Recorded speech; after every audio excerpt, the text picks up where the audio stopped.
अथ मंत्रपाठः।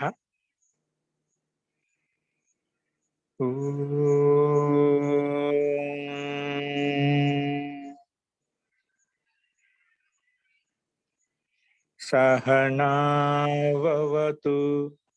सहनौ भुनक्तु सह वीर्यं करवावहै तेजस्विनावधीतमस्तु मा विद्विषावहै।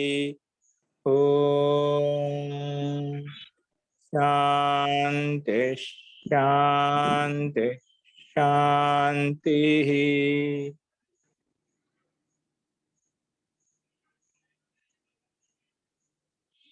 सर्वेभ्यो नमः।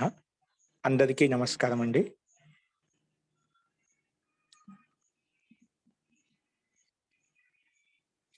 నిన్న మనము అభ్యాసం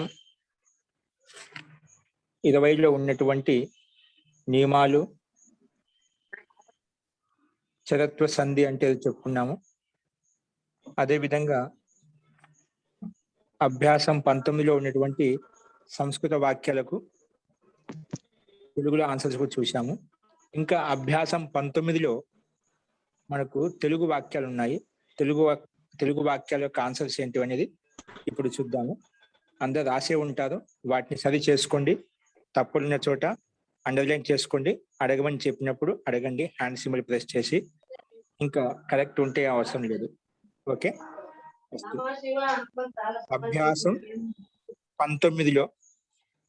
అభ్యాసం 19లో మొట్టమొదటి వాక్యం, ఇద్దరు శిష్యులు 2 సార్లు 2 పుస్తకాలు చదువుతున్నారు. ఇద్దరు శిష్యులు 2 సార్లు. ద్వౌ శిష్యౌ ద్వివారం 2 పుస్తకాలు. ద్వే పుస్తకే పఠతః. కర్త ద్వివచనం ఉంది కాబట్టి క్రియాపదం ద్వివచనం వచ్చింది. నెక్స్ట్, ఇద్దరు కన్యలు 2 రకాలుగా 2 పత్రాలను రాస్తున్నారు. ఇద్దరు కన్యలు. ద్వే కన్యే ద్విధా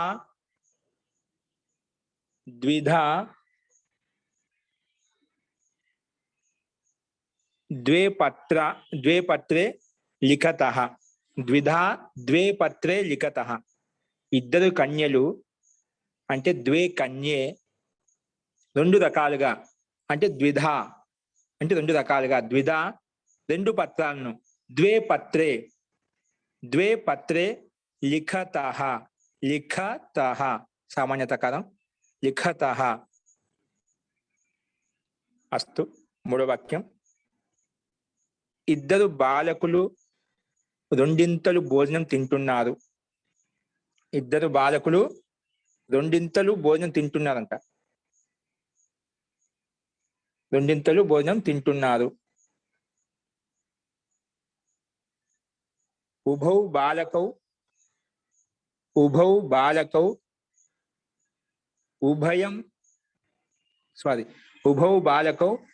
ద్విగుణం ఖాదతః. ద్విగుణం భోజనం ఖాదతః. ఉభౌ బాలకౌ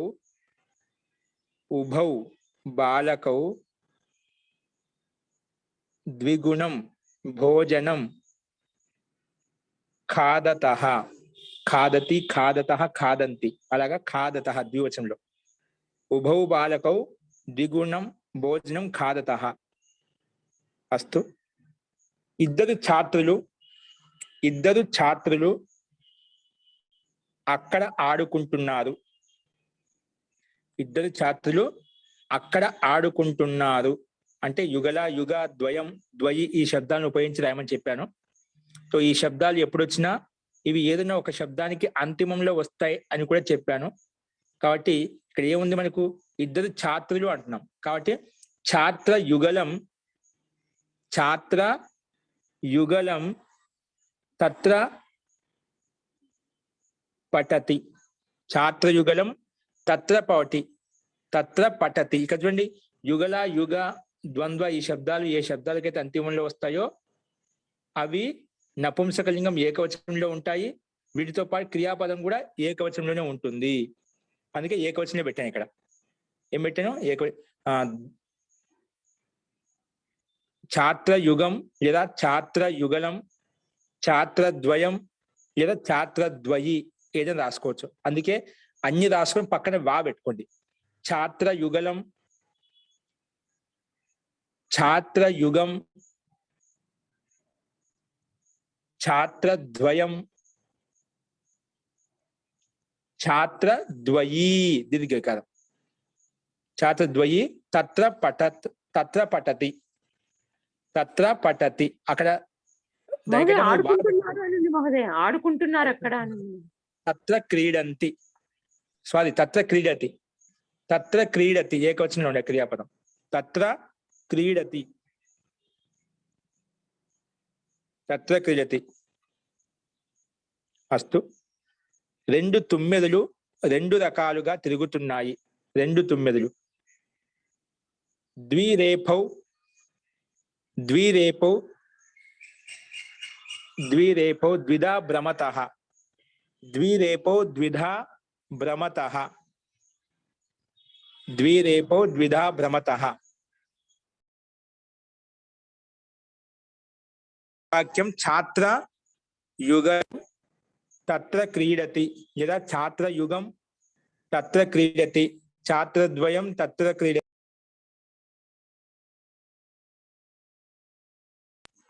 అస్తు. ఐదో వాక్యం చెప్పారు. రెండు తుమ్మెదలు రెండు రకాలుగా తిరుగుతున్నాయి అంటే ద్విరేపౌ ద్విధా భ్రమ, ద్విధా భ్రమతః.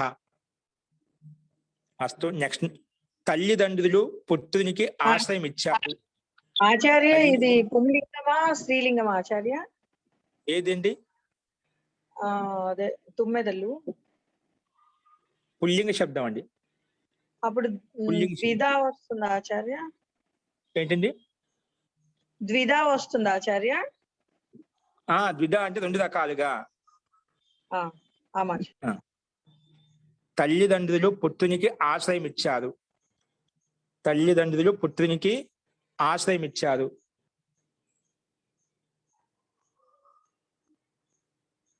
పితరౌ, పితరౌ,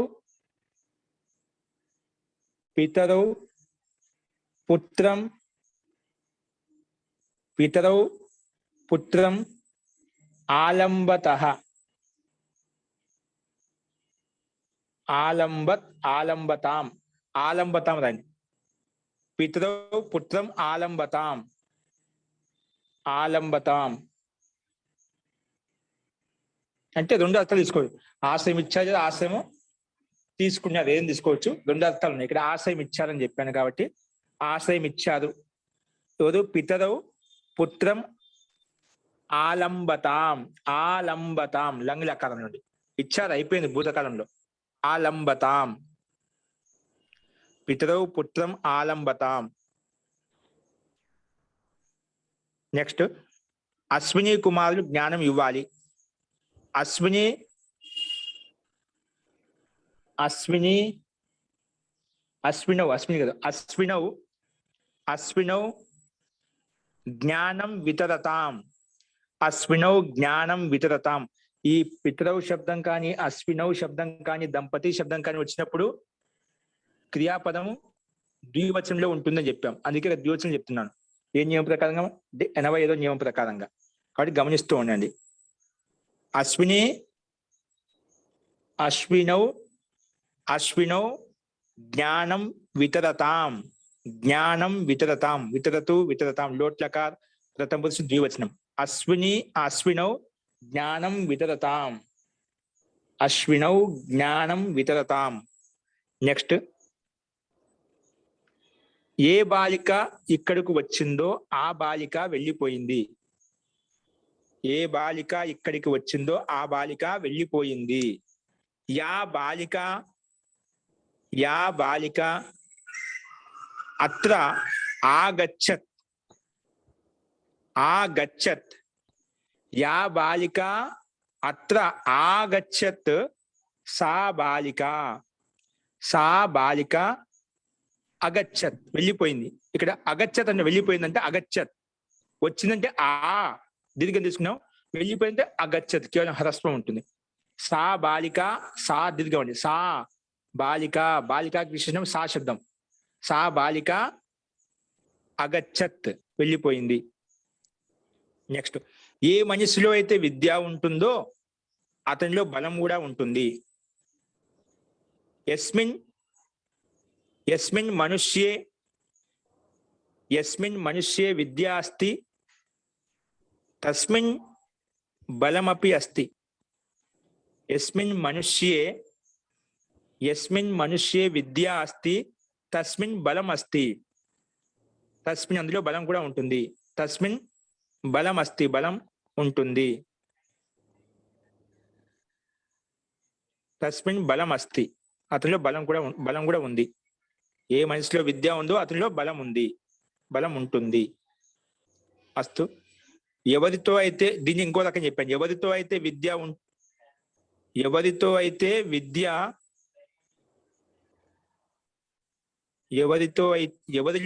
విద్య ఉంటుందో వారిలో బలం ఉంటుంది. ఎవరిలో అయితే, ఇక్కడ యస్మిన్, అక్కడ యస్మిన్ మనుష్య అని చెప్పాం.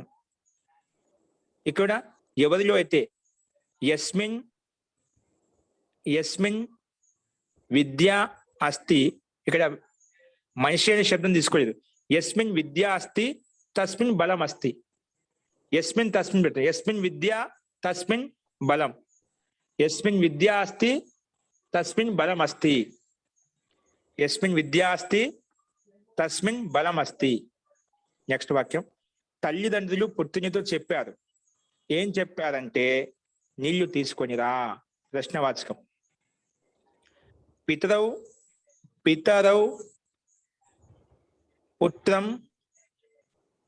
పుత్రం అభాషతాం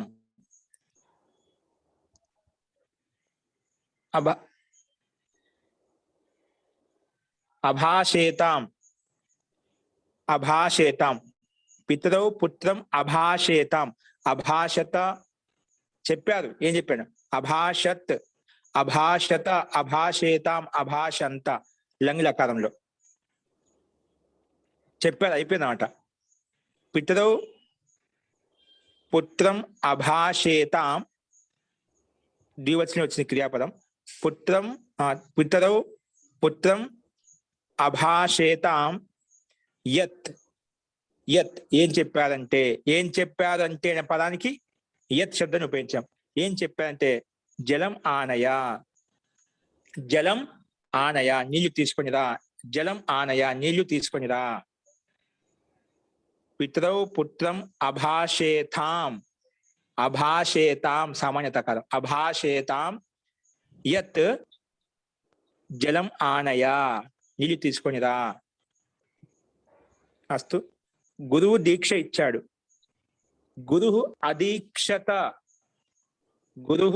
అదీక్షత దీక్ష ఇచ్చేసరిలో ఇది దీక్ష ధాతు ఆత్మపదంలో ఉంది కాబట్టి లంగ్ లకారంలో అదీక్షత వస్తుంది. గురువు అదీక్షత, గురువు దీక్ష ఇచ్చాడు. నెక్స్ట్, సూర్యుడు ప్రకాశించాడు.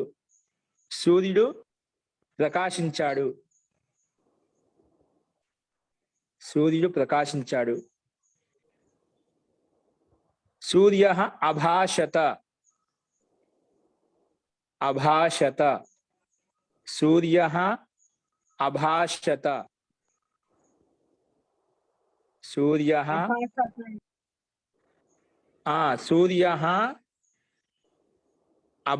చంక ప్రకాశించాడు. సూర్యః అభాషత.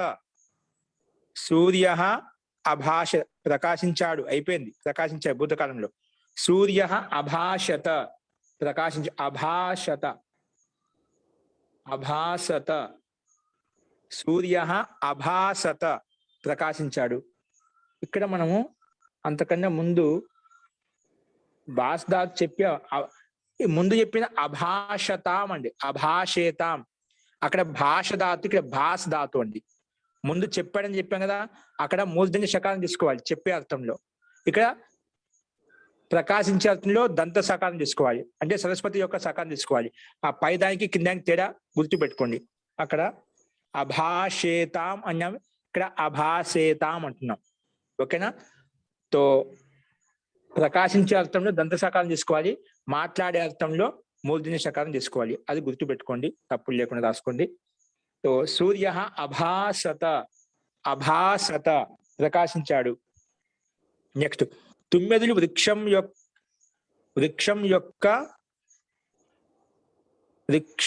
ఆశ్రయించాయి.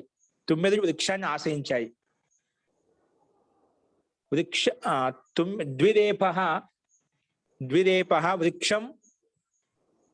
వృక్షం ఆలంబత. ద్విరేపః వృక్షం ఆలంబత. ద్విరేపః వృక్షం ఆలంబత, వృక్షాన్ని ఆశ్రయించింది. ద్విరేపః వృక్షం ఆలంబత. నెక్స్ట్ రాజు దొంగవాడిని క్షమించాడు. రాజు దొంగవాడిని క్షమించాడు. రాజా చోరం అక్షమత. రాజా చోరం అక్షమత. రాజా చోరం అక్షమత, అక్షమత. నెక్స్ట్ బాలకుడు నీళ్ళలోకి దూసుకెళ్ళాడు. బాలకః జలం గాహతే. బాలకః జలం గాహతే, నీళ్ళలోకి దూసుకెళ్ళాడు. ఇది గత్యంతర ధాతుగా ద్వితీయ భక్తి పెట్టుకున్నాం. బాలకః జలం గాహతే, జలం గాహతే. నెక్స్ట్ దూసుకెళ్ళాడు అయిపోయింది. దూసుకెళ్తున్నాడు అన్నాం అనుకోండి, లట్ల కథ కింద భావించి మనం గాహతే పెట్టుకోవచ్చు. దూసుకెళ్ళాడు, బాలకుడు నీళ్ళలోకి దూసుకెళ్ళాడు అంటే జరిగిపోయింది, అయిపోయింది అనమాట. కాబట్టి భూతకాలంలో అగాహత వస్తుంది. బాలకః జలం అగాహత, దూసుకెళ్ళాడు అయిపోయింది, దూసుకెళ్ళిపోయాడు. జలం అగాహత అలా రాసుకోండి. నెక్స్ట్ బాలిక యొక్క వస్త్రములు పైనుంచి కింద పడ్డాయి. బాలికాయాః వస్త్రాన్ని ఉపదిష్టాత్ అధః పతంతి. అధః అపతన్, అపతన్. బాలికాయాః వస్త్రాన్ని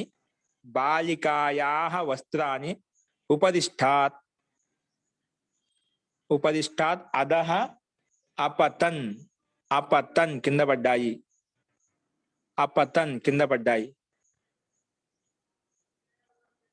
నెక్స్ట్ వృక్షం క్రింద పడింది, అందువలనే బాలకులు బాధపడ్డారు.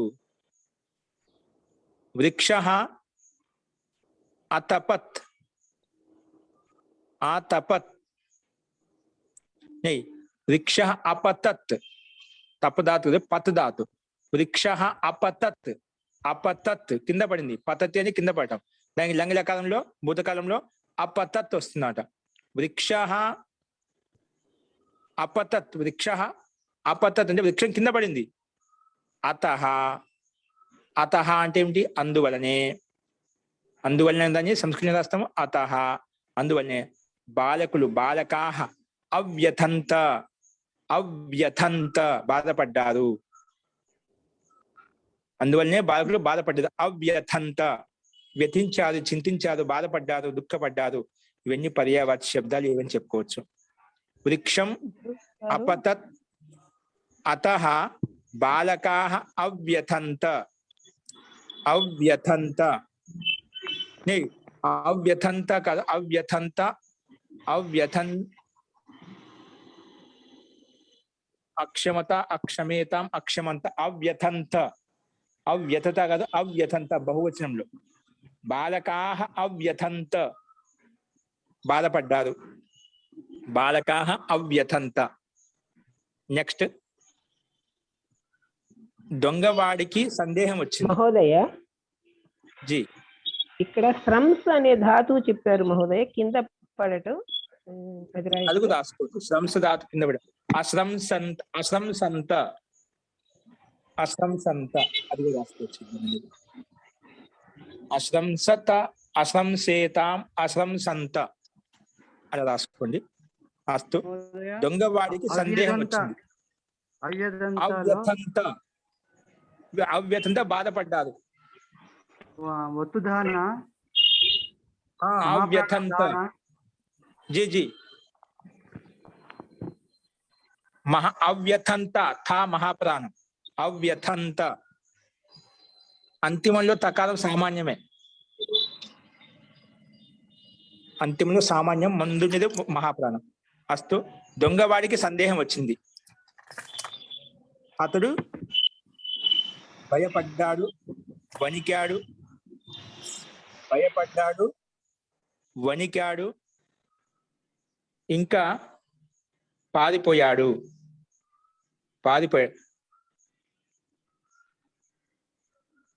చోరః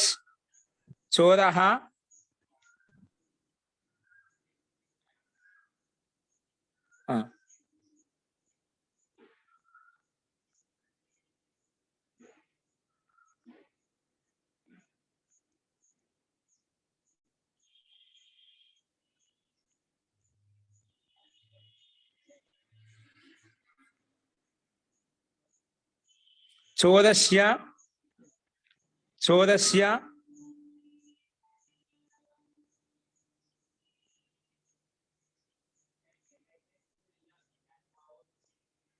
శంకా సంజాత.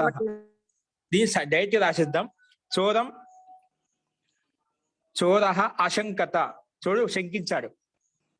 చోరః అశంకత. చోరః అశంకత అంటే శంకించాడంటే శంక అయ్యిందనమాట, సందేహం కలిగింది. చోరః అశంకత. అతః సహ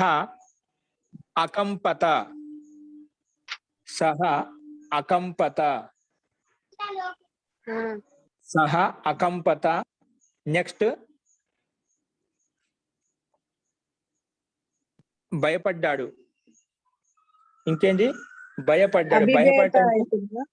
అభిభేత. భయపడ్డానికి అభిభేత, అకంపత. నెక్స్ట్ ఏంటి? లాస్ట్ది అపలాయత. పారిపోయాడు. చోరః అశంకత, శంకించాడు. అతః, అందువల్లనే. అభిభేత, అకంపత, సహ అభిభేత, అకంపత, అపలాయత.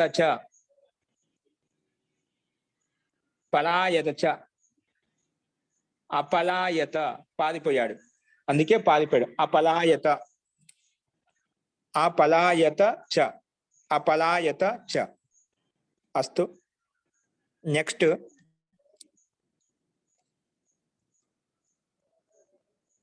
నేను గురువుకి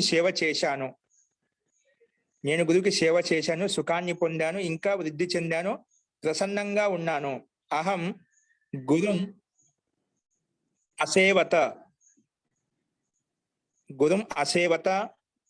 సుఖం అలభత. क्षम्यता महोदय, उत्तम पुरुष అసేవే. అహం కదా, నేను గురువుకి సేవ చేశాను.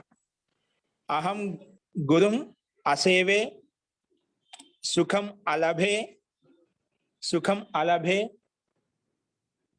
ఇంకా వృద్ధి చెందాను. అవర్ధే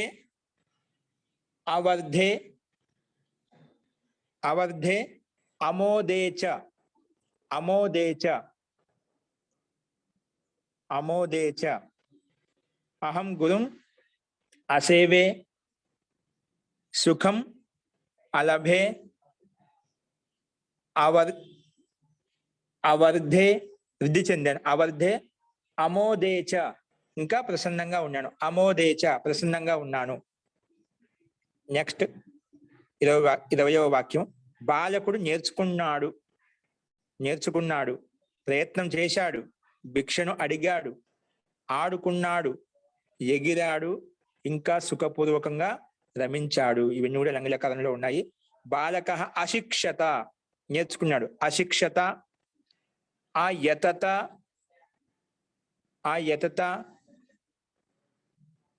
అభిక్షత, భిక్షత డైరెక్ట్ రాసుకోవచ్చు. అభిక్షత, భిక్షను అడిగాడు. అభిక్షత,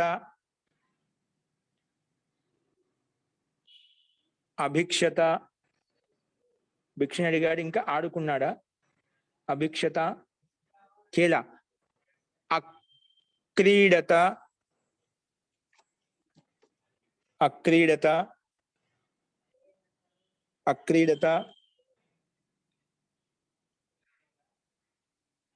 అకూర్దత,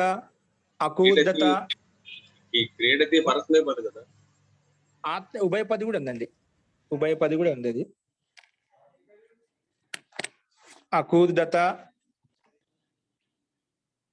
సుఖేన చ అరమత, సుఖేన చ అరమత, సుఖేన చ అరమత, సుఖేన చ అరమత. అస్తు. ఆచార్య సుఖపూర్వేణ అనొచ్చు ఆచార్య. అనొచ్చండి. సుఖేన, సుఖపూర్వేణ, ఏదైనా ఒకటి అండి. సుఖేన అరమత, సుఖపూర్వకేన అరమత. అస్తు. ఇవి మనకు తెలుగు వాక్యాలకు ఆన్సర్ చూసామండి. సుఖపూర్వకేన లేదా సుఖేన అరమత. అస్తు. ఇప్పుడు మనం కొన్ని అశుద్ధ వాక్యాలు, శుద్ధ వాక్యాలు చూద్దాం. కింద చూసుకోండి. ఇక్కడ అశుద్ధ వాక్యం ఇచ్చాడు. ఇక్కడ ఛాత్రద్వయం క్రీడతః, ఛాత్రద్వయం క్రీడతః. ఇక్కడ మనం ఏం చెప్పుకున్నామంటే ద్వయం, యుగలం, యుగ, ద్వంద్వ, ఈ శబ్దాలు ఏ శబ్దానికైతే అంతిమంలో వస్తాయో అప్పుడు క్రియాపదం అనేది ఏకవచనంలో ఏకవచనంలో ఉండాలి అని చెప్పాం. కానీ ఇక్కడ ఏమిచ్చాడు, ద్వయం శబ్దం ఛాత్ శబ్దానికి అంతిమంలో వచ్చింది కాబట్టి క్రియాపదం ఏకవచనంలో ఉండాలి. కానీ ఇక్కడ ద్వివచనంలో ఇచ్చాడు క్రియాపదం, కాబట్టి ఇది అశుద్ధం. శుద్ధ వాక్యం ఏంటి, అక్కడ ఏకవచనం పెట్టుకోవాలి. ఛాత్రద్వయం క్రీడతి, ఛాత్రద్వయం క్రీడతి అని పెట్టుకోవాలి. ఛాత్రద్వయం క్రీడతి. అస్తు. నెక్స్ట్, దంపతి పుత్రం అభాషత. ఇక్కడ చూడు, అభాషత చెప్పాల్సిన అభాషత మూర్ధన్య శకం రావాలి. దంపతి తల్లిదండ్రులు పుత్రునికి అభాషత చెప్పారు. ఏం చెప్పారంటే ఇక్కడేంటి, దంపతి, పితరౌ, అశ్వినౌ ఈ శబ్దాలు ఎప్పుడు ఉపయోగించినా క్రియాపదం అనేది ద్వివచనంలో ఉంటుంది అని చెప్పుకున్నాను. నియమం చెప్పుకున్నాను 85వ నియమంలో. కాబట్టి ఇక్కడ ఏమి ఇచ్చాడు, ఏకవచనం ఇచ్చాడు. ఏముండాలి, ద్వివచనంలో ఉండాలి. అభాషేతాం, దంపతి పుత్రం అభాషేతాం అలా ఉండాలన్నమాట. అందుకే ఇక్కడ నియమ ప్రకారంగా దంపతి శబ్దం వచ్చినప్పుడు క్రియాపదం ద్వివచనంలో ఉండాలి. కానీ ఇక్కడ ఏకవచనం పెట్టాడు కాబట్టి ఇది అశుద్ధం. శుద్ధ వాక్యం ఏంటంటే ద్వివచనంలో అభాషేతాం అని వస్తుంది. దంపతి పుత్రం అభాషేతాం. అస్తు. మూడో వాక్యం, యా బాల ఆగచ్చత్, ఏ బాలిక అయితే వచ్చిందో, ఆగచ్చత్. అప్పుడు ఏ బాలిక వచ్చిందో ఆ బాలిక అంటున్నాం. ఆ అన్నప్పుడు ఆ వెళ్ళి కూడా బాలిక కాబట్టి స్త్రీలింగంలో ఉండాలి. ఇక్కడ ఏమన్నాడు, సహ అని పుల్లింగాన్ని పెట్టాడు కాబట్టి అశుద్ధం. ఏముండాలి, సా ఉండాలి. సహ కాదు, సా ఉండాలి. యా బాల ఆగచ్చత్, సా బాలిక అగచ్చత్, ఆ ఉండాలి. సహ కాకుండా సా పెట్టుకోవాలి. ఓకే, ఇక్కడ పుల్లింగం చూపించాడు సహ అని చెప్పి, అశుద్ధం అది. శుద్ధ వాక్యం సా అని రావాలి. యా వచ్చినప్పుడు సా వస్తుంది. చెప్పుకున్నాం కదా, యత్ శబ్దం సాపేక్ష సర్వనామ శబ్దము. యత్ అనేది సాపేక్ష సర్వనామ శబ్దాలు అనేవి యత్ వచ్చినప్పుడు ఖచ్చితంగా తత్ శబ్దం రావాలి. యత్ అనేది యత్ శబ్దానికి యా అని ఏకవచనంలో ఉంటే తత్ శబ్దానికి తా అనేది కూడా సా అనేది కూడా ఏకవచనంలో వచ్చిందన్నమాట. కాబట్టి వాటిని గమనించి రాయాలి. ఇప్పుడు యత్ శబ్దంలో స్త్రీలింగం వచ్చింది కాబట్టి తత్ శబ్దంగా స్త్రీలింగంలో సా అనే సర్వనామ శబ్దాన్ని తీసుకొచ్చాం. యా బాలిక ఆగచ్చత్ సా అని శుద్ధం చేయాలని. ఈ రకంగా మనం అశుద్ధ వాక్యాలు, శుద్ధ వాక్యాలు చూసాము. నెక్స్ట్ కొన్ని మనము సంధి నియమాలు చూసాం. ఖరిచ అనే సూత్రాన్ని ఉపయోగించి, ఖరిచ జలాం జష్ జసి, జల్లుల స్థానంలో జస్సులు వస్తాయి. కానీ ఎప్పుడు జసి వర్ణాలు పక్కన ఉంటేనే అని చెప్పుకున్నాం. జల్లులు అంటే ఏమిటి? వర్గాల యొక్క ప్రథమాక్షరాలు కానీ, ద్వితీయాక్షరాలు కానీ, తృతీయాక్షరాలు కానీ, చతుర్థ అక్షరాలు కానీ ఉన్నప్పుడు, లేదా ఇవి లేవనుకోండి, ఊష్మ వర్ణాలు ఉంటే, ఆ వాటిల్లో ఉండే వర్ణాలలోంచి ఏదో ఒక వర్ణం ఉంటే ఆ వర్ణ స్థానంలో అదే వర్గం యొక్క మూడవ అక్షరం పెట్టుకోవాలి. అదే వర్గం యొక్క మూడో అక్షరం పెట్టుకోవాలి. అంటే వాటిని జస్ అంటాం. జస్ ఉన్నప్పుడు వర్గాల యొక్క అన్ని వర్గాల యొక్క తృతీయ అక్షరాలు ఉన్నాయి, అంటే మూడవ అక్షరాలు ఉన్నాయి. కాబట్టి ఏ వర్గం యొక్క అక్షరం అయితే అదే వర్గం యొక్క అక్షరం పెట్టుకోమని చెప్పాడు.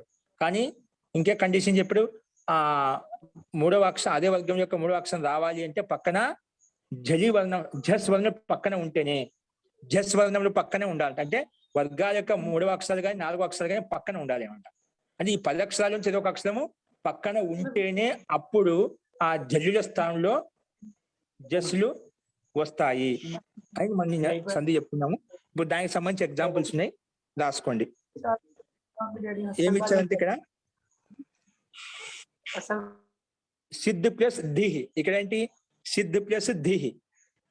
సిద్ధ్ ప్లస్ దిహి అంటే సిద్ధిహి. సిద్ధ్ ప్లస్ దిహి సిద్ధిహి. నెక్స్ట్ అంటే ఇక్కడ విడిది చెప్పాం, కలిపి రాయండి. సిద్ధ్ ప్లస్ దిహి సిద్ధిహి.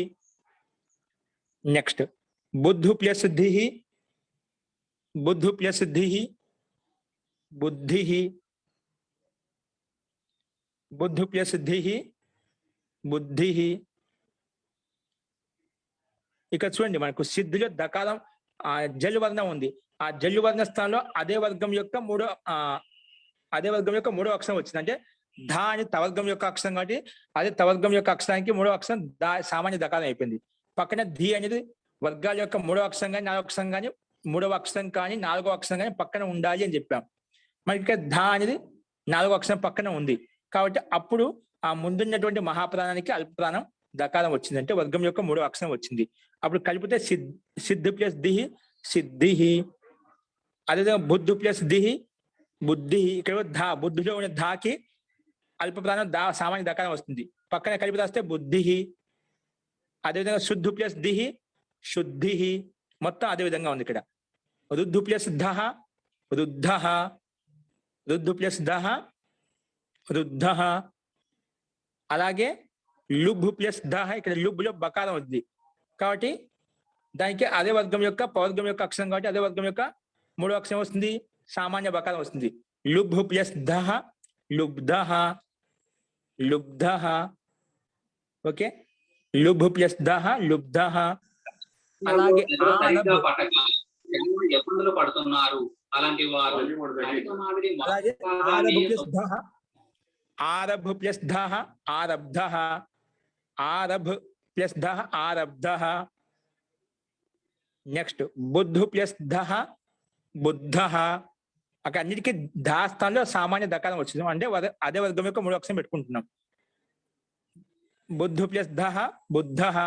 పక్కన ఏ వర్ణం ఉన్నా దాంతో వర్గాల యొక్క మూడో అక్షరం నాలుగో అక్షరం ఖచ్చితంగా ఏదో ఒకటి ఉండాలి. అది ఉంటుంది అంతే, దాన్ని ఏం చేయము, కలిపి రాస్తాం. మార్పు జల్లు స్థానంలో మాత్రం జస్ట్ చేసుకోవాలి, మిగిలిన ఎలా వర్ణాలు ఏవైతే ఉన్నాయో అలాగే ఉంటాయి. విద్ ప్లస్ దహ విద్ధః. విద్ ప్లస్ దహ విద్ధః. అలాగే దుగ్గు ప్లస్ దహ దుగ్గు ప్లస్ ధం దుగ్ ప్లస్ ధం దుగ్ధం. దుగ్గు ప్లస్ ధం దుగ్ధం.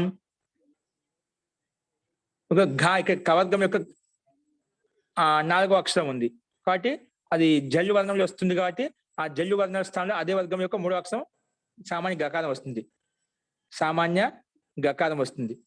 విద్ ప్లస్ దహ దుగ్ ప్లస్ ధం దుగ్ధం అయిపోయింది. ఘాకి సామాన్య గకారం చేస్తే దుగ్ధం అయిపోయింది.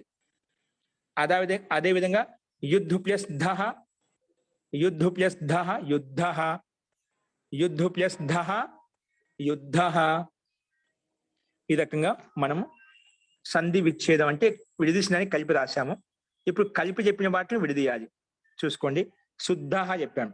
శుద్ధః అంటే శుద్ధ ధ మహాపదం పెట్టుకో. శుద్ధు ప్లస్ దహ శుద్ధు ప్లస్ దహ.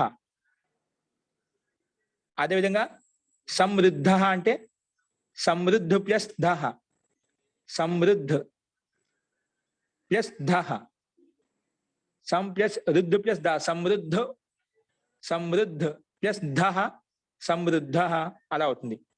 నెక్స్ట్ వృద్ధ ప్లస్ ధః, వృద్ధ, ధ ఒత్తు ధ వస్తుంది, వృద్ధ ప్లస్ ధః. అదేవిధంగా క్రుద్ధ, క్రుద్ధ ప్లస్ ధః, అన్నిటికీ మహాధాన్యం పెట్టుకుంటాం. క్రుద్ధ ప్లస్ ధః, క్రుద్ధ ప్లస్ ధః. అలాగే లుభ్ మహాప్రాణం పెట్టుకుంటాం. లుభ్, లుభ్ ప్లస్ ధః, లుభ్ ప్లస్ ధః. అలాగే ప్రారభ్ ప్లస్ ధః, ప్రారభ్, ప్రారభ్ ప్లస్ ధః, ప్రారభ్ ప్లస్ ధః. నెక్స్ట్ సిద్ధ ప్లస్ ధః, సిద్ధ ప్లస్ ధః, సిద్ధ ప్లస్ ధః. నెక్స్ట్ బుద్ధ ప్లస్ ధిః, బుద్ధ ప్లస్ ధిః, బుద్ధ ప్లస్ ధిః, బుద్ధ ప్లస్ ధిః. నెక్స్ట్ ఇక్కడ దుగ్ధ చెప్పాను అనుకుంటాను. దుగ్ ప్లస్ ధః, దుగ్ ప్లస్ ధః, దుగ్ ప్లస్ దహ. ఒకవేళ దగ్గ తీసుకొని దగ్గు ప్లస్ దహ అంతే. దుగ్గు ప్లస్ దహ, ఒత్తుగా మహాప్రాణం వస్తుంది. దానికి కలిపినప్పుడు అల్పప్రాణం చేసుకుంటాం అండి. విడిదిష్టం మటుకు మహాప్రాణం పెట్టుకుంటాం, జలువర్ణం పెట్టుకుంటాం. దుగ్గు ప్లస్ దహ, ఇదా దగ్గు ప్లస్ దహ, దగ్గు ప్లస్ దహ. ఈ రకంగా మనము జలాం జస్ని సంబంధించిన ఎగ్జాంపుల్ చూసాము.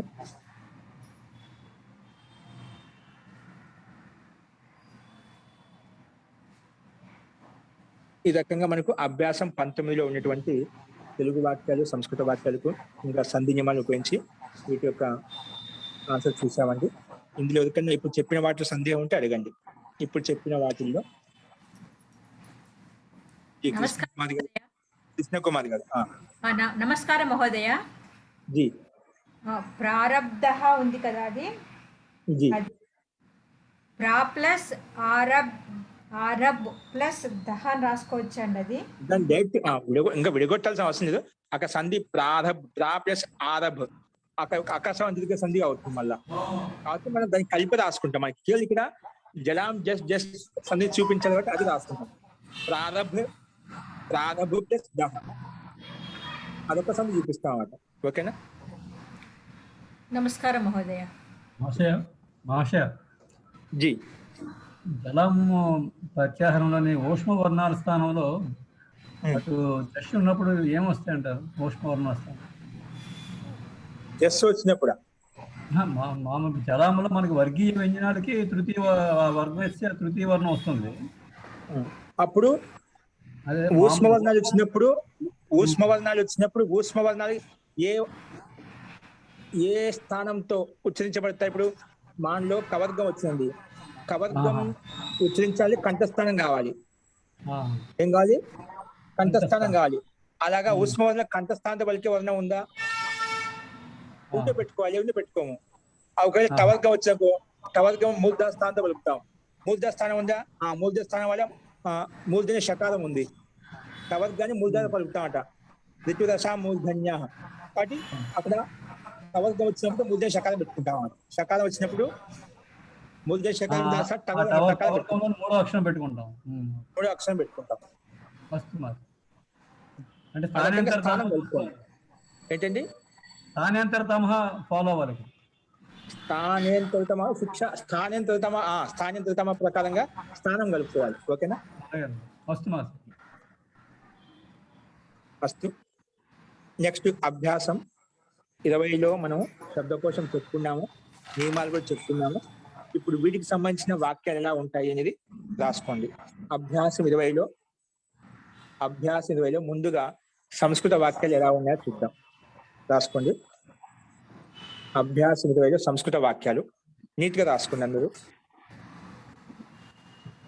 త్రయః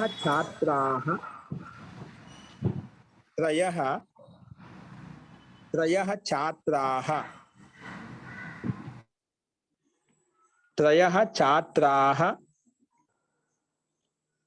तिस्रः कन्याः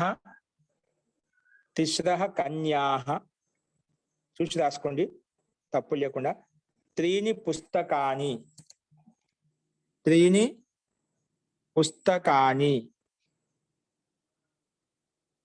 च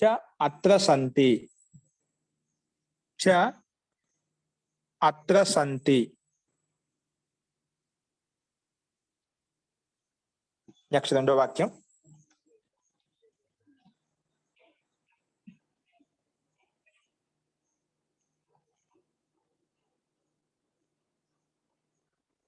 त्रयाणां छात्राणां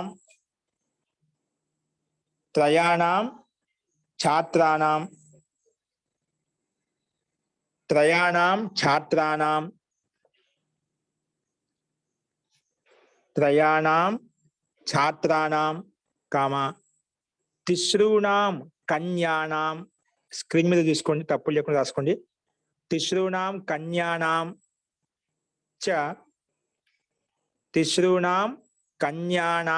చ ఏతాని త్రీణి వస్త్రాని సంతి. త్రయాణాం ఛాత్రాణాం తిస్రూణాం కన్యానాం చ ఏతాని త్రీణి వస్త్రాని సంతి. నెక్స్ట్ మూడో వాక్యం. కతి ఛాత్రాः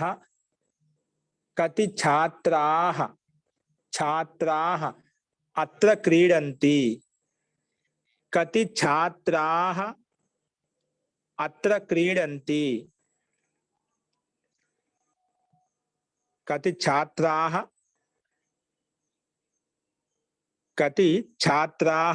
అత్ర క్రీడంతి. నెక్స్ట్ ఛాత్రత్రయం అత్ర క్రీడతి. ఛాత్రత్రయం అత్ర క్రీడతి. ఛాత్రత్రయం అత్ర క్రీడతి. నెక్స్ట్ ఐదో వాక్యం. ఛాత్రత్రయీ వేదత్రయీం, చూసి రాసుకోండి. వేదత్రయీం అండర్లైన్ చేసడానికి పైన ఉంది ఐదో వాక్యం. ఛాత్రత్రయీ వేదత్రయీం బిందు వస్తుంది. పఠతి. నెక్స్ట్ త్రయంబకః ఆరో వాక్యం. త్రయంబకః త్రిపురారిః వా, అంటే శివుడికే త్రయంబకః అంటాం, ఒకసారి త్రిపురారి అంటామట. వా అంటే లేదా, త్రయంబకుడు లేదా త్రిపురారి ఏదైనా తీసుకోవచ్చు. త్రయంబకః త్రిపురారిః. ఓకే. త్రయంబకః లేదా త్రిపురారిః వా త్రిభువనం.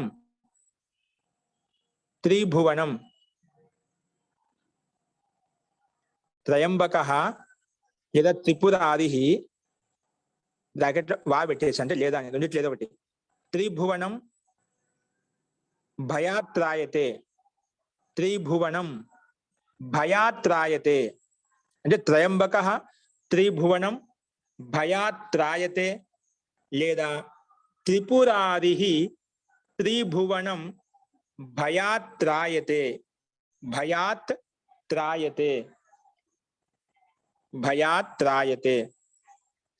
నెక్స్ట్ అండి.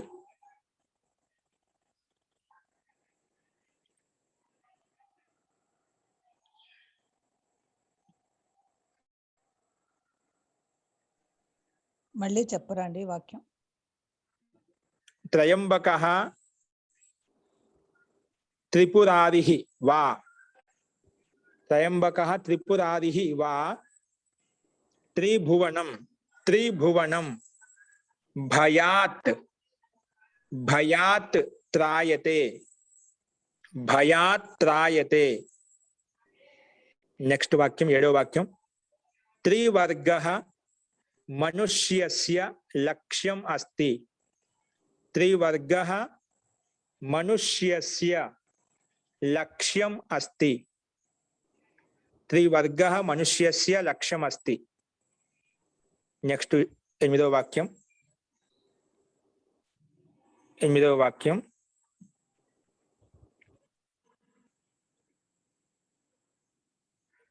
त्रिवेण्यां त्रिवेण्यां त्रिवेण्यां त्रिपथगायाः त्रिवेण्यां त्रिपथगायाः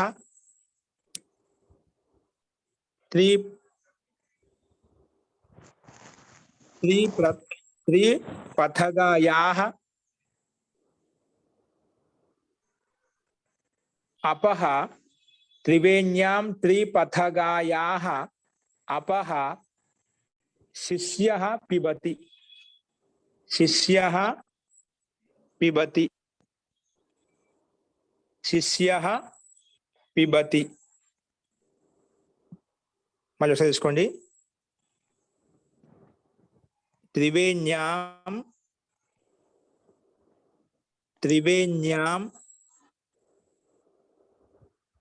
त्रिपथगायाः अपः शिष्यः पिबति। शिष्यः पिबति। त्रिवेण्यां त्रिपथगायाः अपः शिष्यः पिबति। शिष्यः पिबति। नेक्स्ट वाक्यं सः प्राणान् असून् वा ప్రాణాలు ప్రాణాన్ అనే అసూన్ అనే రెండు ఒకటే ప్రాణాన్ అసూన్ వా అత్యజత్ అత్యజత్ సహ ప్రాణాన్ అసూన్ వా అత్యజత్ అత్యజత్ నెక్స్ట్ ఇమే దారాః ఇమే దారాః అమీ అక్షతాః అమీ అక్షతాః ఇది ఏ నియమం ప్రకారం 89వ నియమం ప్రకారం అండి 89వ నియమం ప్రకారం అందుకే గమనించండి ఇమే దారాః అమీ అక్షతాః అమీ అక్షతాః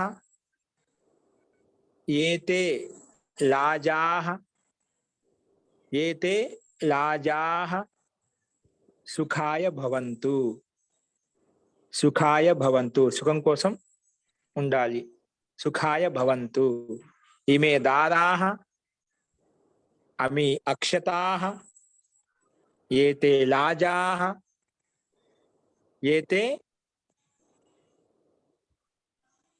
ఏతే లాజాః సుఖాయ భవంతు సుఖాయ లాజాః సుఖాయ భవంతు నెక్స్ట్ 11వ వాక్యం వర్షాసు ఏంటండి లాజాహ అంటే అర్థం అండి లాజాహ అంటే మరమరాలు పేలాలు లేదా బొరుగులు వర్షాసు 11వ వాక్యం వర్షాసు చూసి రాసుకోండి వర్షాసు సికతాసు స్క్రీన్ మీద చూసుకోండి అందరూ వర్షాసు సికతాసు అప్సుచ స్క్రీన్ లో కనబడట్లేదు గురుగారు కనిపించలేదా వర్షాసు సికతాసు అప్సుచ అప్సుచ అప్సుచ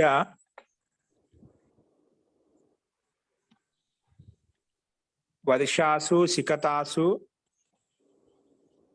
ఇప్పుడు కనిపిస్తుందండి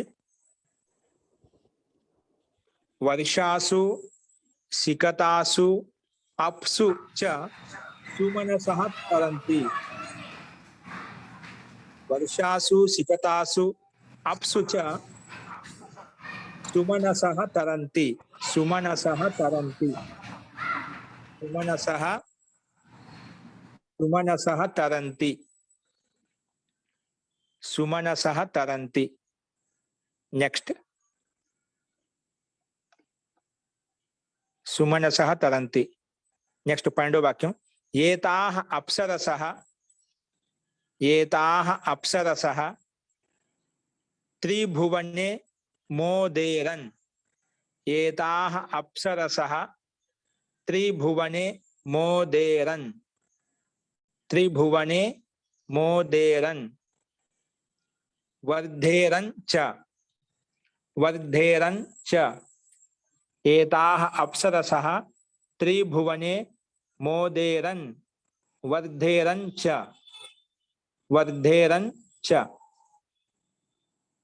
నెక్స్ట్ ఏతాః పంచసమాః. ఏతాః పంచసమాః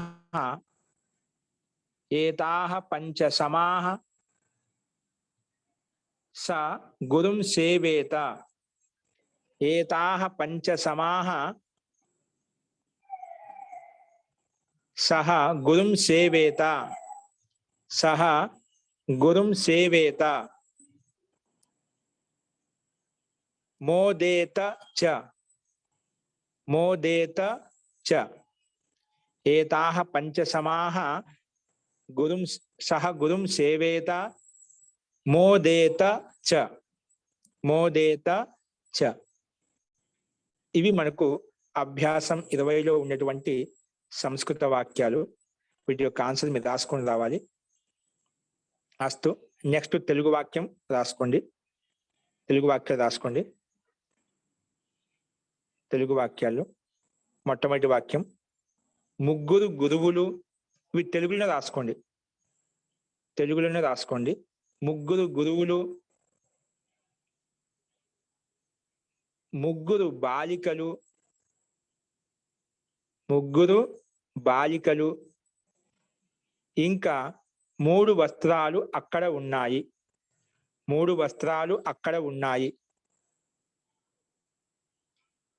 ముగ్గురు గురువులు, ముగ్గురు బాలికలు, ఇంకా 3 వస్త్రములు అక్కడ ఉన్నాయి.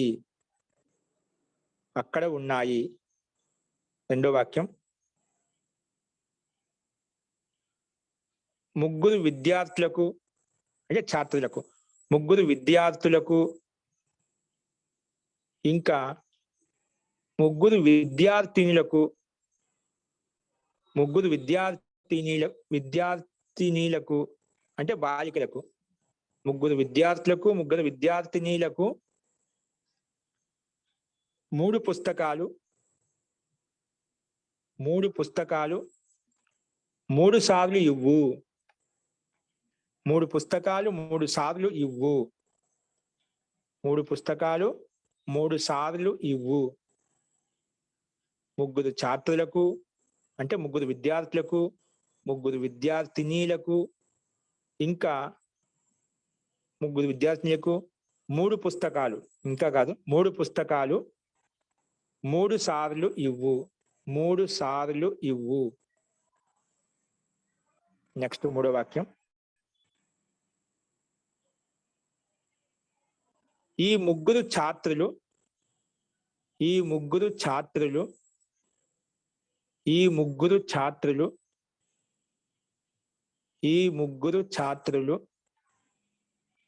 త్రివర్గం కోసం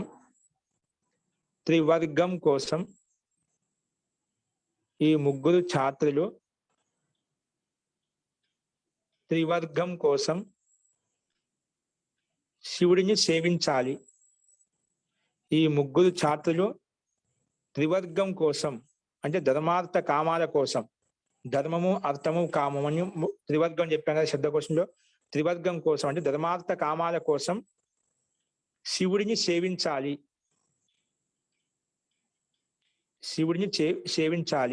ఈ ముగ్గురు ఛాత్రులు త్రివర్గం కోసం అంటే ధర్మార్థ కామాల కోసం శివుడిని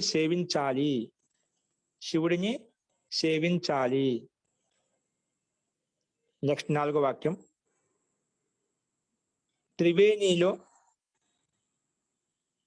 త్రివేణిలో అంటే గంగా నదిలో గంగా నదిలో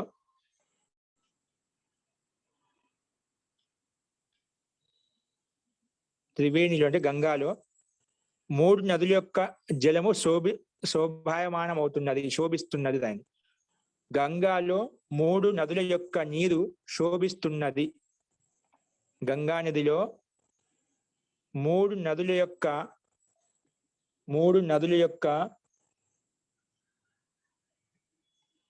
నీరు శోభాయమానం అవుతున్నది. శోభాయమానం అవుతున్నది. నెక్స్ట్ 5వ వాక్యం. ముగ్గురు కన్యలు వేదత్రయీని అంటే రిగ్ యజు సామాలను, ముగ్గురు కన్యలు రిగ్ యజు సామాలను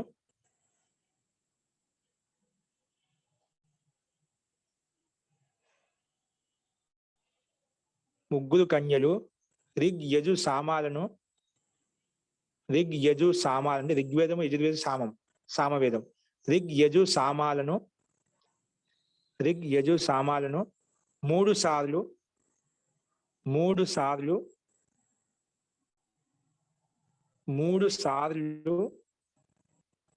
3 రకాలుగా చదవాలి. 3 సార్లు 3 రకాలుగా చదవాలి. ముగ్గురు కన్యలు రిగ్ యజు సామాలను 3 సార్లు 3 రకాలుగా చదవాలి. ఇవి కొన్ని సంస్కృత వాక్యాలు తెలుగు వాక్యాలు చెప్పాను అభ్యాస 20లో. ఇంకా మిగిలిన వాక్యాలు ఇంకా ఉన్నాయంటే రేపు చూద్దాము. ఇంకా ఎల్లుండి రేపు వీలైతే 21వ అభ్యాసం కూడా మనం మొదలు పెట్టుకుందాం. 21వ అభ్యాసంలో మనకు ఇక్కడ నుంచి మనకు గణ పరిచయం వస్తుందండి. ఏంటి, మనకు 10 గణాలు ఉంటాయి ధాతువుల్లో. 10 గణాలు అంటే భువాది గణము, అదాది గణము. అంటే ఒక్కొక్క గణం యొక్క ధాతు వచ్చినప్పుడు వాటి యొక్క రూపసిద్ధులు ఒక్కొక్క రకంగా ఉంటుంది అనమాట. అంటే ఇక్కడి నుంచి గణ పరిచయం మనకు స్టార్ట్ అవుతుంది.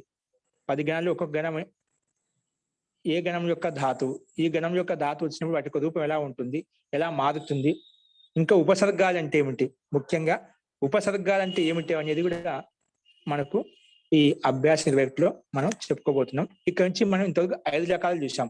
ఇప్పటి నుంచి మనకు 10 రకాలకు ప్రాక్టీస్ చేస్తాం, 10 రకాల అభ్యాసం చేస్తాం. ఓకే, అస్తు. ఇవన్నీ మనం రేపు చెప్పుకుందామండి. అస్తు. మంత్రపాఠ. మీకు ఎవరికైనా సందేహాలు ఉంటే మంత్రపాఠం అయిపోయిన తర్వాత అడగండి. ఓం సర్వే భవంతు సుఖినః, సర్వే సంతు నిరామయాః, సర్వే భద్రాణి పశ్యంతు, మా కశ్చిద్ దుఃఖ భాగ్ భవేత్. ఓం శాంతి శాంతి శాంతి. సర్వేభ్యో నమః. అందరికీ నమస్కారం. ధన్యవాదాలు మహోదయ.